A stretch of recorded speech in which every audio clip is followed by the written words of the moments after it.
Hey, just a quick update. Good morning. Thank you so much for your kind words and everybody's opinions. I actually posted that video last night, the poor Flopsy video. I posted it to multiple chicken groups on Facebook. And, everybody's got their opinion, but everyone is so sympathetic and trying to help and telling me their experiences. So thank you, everybody. And look who's out this morning. Little brat. There is not an egg that was laid, as I could see, and I didn't do a video last night because I didn't want to be talking or distracting her more than possible. I came out after dark last night and she was still down here on the ground trying to get warm, and of course South Texas, especially this year, the winter has been ridiculous. Like, it was in the 60s and 70s last week, and then of course the night that my poor little chicken is hurt, it's like, hey, we're gonna drop to freezing. Which for us, I mean, I know some of you guys, it's like in the negatives and stuff, which my brain doesn't even comprehend. So she was down here, but she was able to walk a little bit, and so I like strained a muscle in my neck, and I'm wearing my headlamp, and I'm trying to like gently get her, and I was able to do a physical on her where I'm feeling on her breastbone, I'm feeling all the way like down and around and underneath her legs. I checked her vent. Physically, she looked and she felt fine. And she was able to walk a little bit. So already it had improved. It's like, it's so weird. It's almost like she gets just like sometimes an egg in her system, as it's going down through the assembly line, it just causes her a ton of pain. And the way she was panting and the way she had her tail down, those are both signs of pain.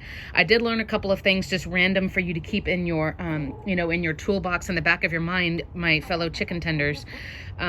Chickens will hide pain, right? And they hide injury and they hide illness because they don't want the flock to exclude them and say, get out of here, you're a danger to the rest of us. And of course they don't want to attract predators. But one of the things you can watch, of course, is will your chicken eat their favorite treats from you? That's a good sign. If you can watch them poop, that's a good sign.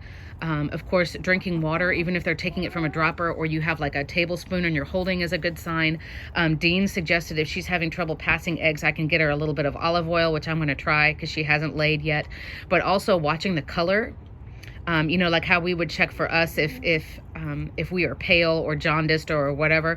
Really, the only place on a chicken you can check for their color is their comb and wattle. So your healthy, well-hydrated chickens, their comb and wattle should be a bright, beautiful red. If she was looking really pale, then my girls get a little bit pale, like when their body is starting to sort of go into hibernation mode in the winter, like Lacey especially. She got, my silver lace Wyandotte got real pale. But if the comb and wattle starts to turn purple, that may be a sign of like a circulatory type problem. So right now we're chalking it up with Flopsy to either this is just something that's going to happen occasionally on her oviduct. Maybe she's got some sort of, kink in it, maybe literally, that's causing problems. I don't think it's neurological. It certainly doesn't seem like Merrick's disease or anything like that. Diseases like that. I read about Merrick's, which is a neurological disease, and there's really no cure for it. You basically just have to cull the bird when it gets bad. But it happens symmetrically, and it happens very gradually. But, once it starts, like it's progressive. So everything that I've looked at, there's not really anything conclusive. And I apologize if I didn't clarify earlier. The vet, when we took her last time, basically gave her medication for the pain. But other than that, we didn't really have anything conclusive that we could do. I wasn't going to do like the equivalent of a hysterectomy on a chicken or anything like that. And doing the imaging, woo, Caliburn, doing the imaging and the exam and the medication was like $400. And I know some people don't agree with it, but that's okay. It's not your money, so I don't care. But we can't afford to do that again. So as long as this is just a temporary thing and she's back to it within 12 hours for now, because it's not happening every day, we're going to leave her alone. But if it starts getting really debilitating and really bad, then then we will humanely put her down, because I don't want a bird's life to be just suffering. That's what they do in the factories. That's what happens, and and I'm determined to not let her have a life like that. But I mean, she's fine, and it's so weird. And like I said, I put her in a nesting box last night. I was able to pick her up. And I didn't want to try to put her on the roost because I thought if she's in pain or if she loses her balance or whatever, she's going to fall. And these roosts, I don't like the way that they're like so high from the ground. So I just I tucked her in a nesting box where she kind of hangs out sometimes when she's hurting. And this morning I come out and she's being obnoxious with the rest of her sisters. Like, hey lady, oh, she's coming out with a tray, guys. She's got a tray. So my poor little bird, but she looks fine this morning. I mean, she's walking just fine. It's not like she's doing a couple steps and she's falling down. I'm going to wait out here for a minute and see if I can see her poop. But I mean, her system wasn't completely blocked. She did have an appetite and want to eat and drink. She was out foraging with her sisters yesterday. It was just, it's like, I don't know. I have a general idea of, you know, what's going on in her system, but, you know, and I know some people are like, well, she suffered once, so just put her down. But I don't know. I don't think I'm to that point yet. The majority of her life, and I apologize, I know there's a lot of noise this morning. The planes don't ask my permission before they fly over my house, but the majority of her life, she's not in pain. The majority of her life, she's able to do normal chicken stuff, and she's out hanging around, and she's exploring and eating and, you know, doing chicken stuff, which is one of the things I tell my girls, like, quit bugging me, go do chicken stuff, you know, go peck and eat and poop on things, like, go be a chicken. So if it becomes like a significant part of her life, she's like that, then I'll put her down. And the girls are almost 3. I did check my records. Callie is the only of my original flock, and she was hatched in like in March of 2017. So my girls are all almost 3 years old. Isn't that crazy? So, I mean, maybe it's a blessing in disguise that she's older, you know, and she's not laying an egg every day. She's laying probably about 3 a week. So, but then, you know, when she does lay eggs, they come out and they're normal, and then she's like, ah. So it's almost kind of like the equivalent of, like, I don't know, like occasional constipation or I don't know. My poor little bird. So I'm just going to start keeping data, a chicken journal, which I'll do a video on that soon because I have some really cool options for chicken journal keeping. Hi, Bluebird.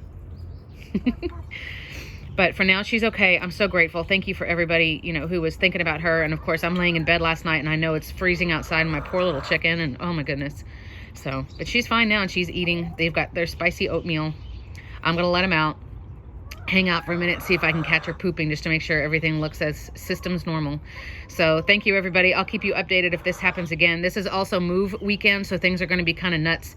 It may just be a couple of random videos because I have a list of content and a list of, you know, things I want to say in each video. We've got the happy chicken video. We've got the chicken journal video. You know, obviously the run landscaping and how we're going to build the run and the things we're going to do, because we're going to have a nice big open space for the girls, for them to have a dust bath, for them to have their swimming pool. They're going to have hanging baskets of plants. Like, it's going to be really nice. So, but for now, she's okay. And the last thing I wanted to do, for those of you who haven't seen it, look at this. This is solid calcium. This is solid shell. And this is what, when I apologize, that's not focusing. This is what Flopsy laid when we had that horrible instance where she had that same, you know, crippling, down on the ground, could barely walk, but it happened to her for about 3 days. And I ended up quarantining her because I was just terrified, like, what the heck is going on?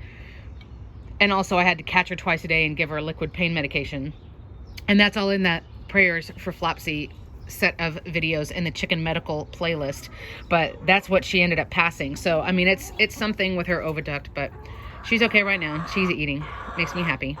And like I said, when I did an exam last night, you know, I felt her all the way down and looked at her vent and everything, and nothing felt like egg bound, you know, because I know some things to do if there actually is like a jam in the assembly line. But I mean, she felt fine. So it's just difficulty passing eggs every once in a while, I guess. But I really appreciate all of you. Thank you, thank you, thank you. And we're okay for now. Jeez. But it's just like, hey, you know what? Mom doesn't have enough going on. Let's freak her out. Watch this. Like, it's move weekend. She decided to do her taxes too because she's insane.